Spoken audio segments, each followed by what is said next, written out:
പകൽ മുഴുവനും അദ്ദേഹം ഈ ജോലി അനുഷ്ഠിച്ചിട്ട് പാടത്തും പറമ്പത്തും പട്ടിണി കിടന്നുകൊണ്ട് പണിയെടുത്തിട്ടും കിലോമീറ്റർ അപ്പുറത്തു നിന്നുകൊണ്ട് അദ്ദേഹം ജോലി ചെയ്ത് വീട്ടിലേക്ക് വരുമ്പോഴും വഴിയരികിൽ ഒരുപാട് കടകളുണ്ട്, ഒരുപാട് പലഹാരങ്ങളുണ്ട്. പക്ഷെ അദ്ദേഹം കഴിക്കാൻ മുതിർന്നിട്ടില്ല. എന്തുകൊണ്ട്?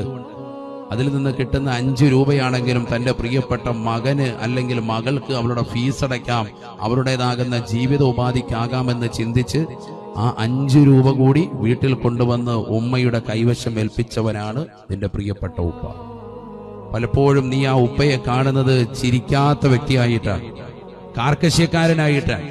അദ്ദേഹത്തിന് ചിരിക്കാൻ സാധിച്ചിട്ടില്ല. കാരണം ജീവിതത്തിന്റെ പ്രയാസങ്ങൾക്കിടയിൽ അദ്ദേഹം പുഞ്ചിരിച്ചു നടന്നാൽ എല്ലാം തകിടം മറിയുമെന്ന് മനസ്സിലാക്കി എല്ലാ വിഷമങ്ങളും ഹൃദയത്തിൽ ഒളിപ്പിച്ചു വെച്ചുകൊണ്ട് നിലകൊള്ളുന്ന വ്യക്തിയാണ് പ്രിയപ്പെട്ട പിതാവ്. വാപ്പ എന്ന് പറയുന്ന വലിയ മനുഷ്യനെ ഇന്നത്തെ തലമുറയിൽ പല സഹോദരിമാരും മനസ്സിലാക്കുന്നില്ല എന്നുള്ളത് മറ്റൊരു വസ്തുതയാണ്. പിതാവ് എന്ന് പറയുന്നത് വലിയൊരു സമരിയാണ്, ഉന്നതനായ വ്യക്തിത്വമാണ്.